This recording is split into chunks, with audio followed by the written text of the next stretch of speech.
আসসালামু আলাইকুম। গ্রামের মানুষ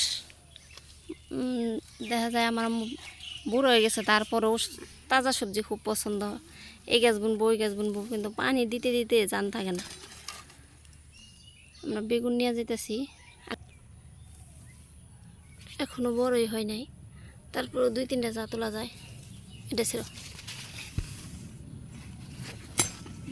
শশা ধরছে, একটা শশা ধরছে, তাও মা কইতেছে তোমার মেয়ের জন্য নিয়ে যাও।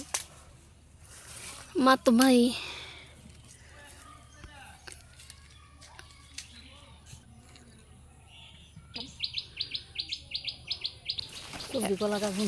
এত ছোট গাছে আম্রপালি আম ধরছে। রাস্তার পরে থাকবো কিনা কে জানে। জালি দিয়ে দেয় না গো মা। মাশাল্লাহ ভালোই আম ধরছে। মা থাকবো না, যে ছোট নিজে থেকে ছিঁড়ে নিব। এই যে একটা কাগজে লেবু গাছ বুনছে, এটাই মাশাল্লাহ অনেক লেবু ধরছে।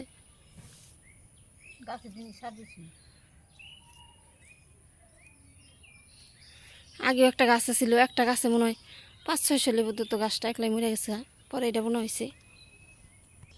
এই যে বাড়ির আঙিনায় একেবারে ওইটা ওইটা ওইটা ওইটা কাটো।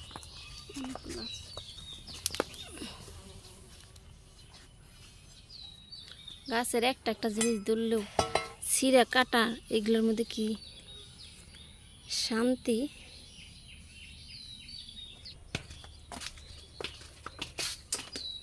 বাড়ির উঠানো আসছে পেঁপে গাছটা তো রোদে কিছু বোঝা যায় না। আগের ভিডিওতে দেখেছিলাম 4টা মাছ, এখন মাত্র একটা মাছ। মানুষ খালি ছিঁড়ে নিয়ে যায়, পোলা বানাইলেই ছিঁড়ে নিয়ে যায়। বাসায় কেউ থাকলেও না থাকলেই নিয়ে যায়। ধন্যবাদ সবাইকে আমাদের ভিডিওটা দেখার জন্য।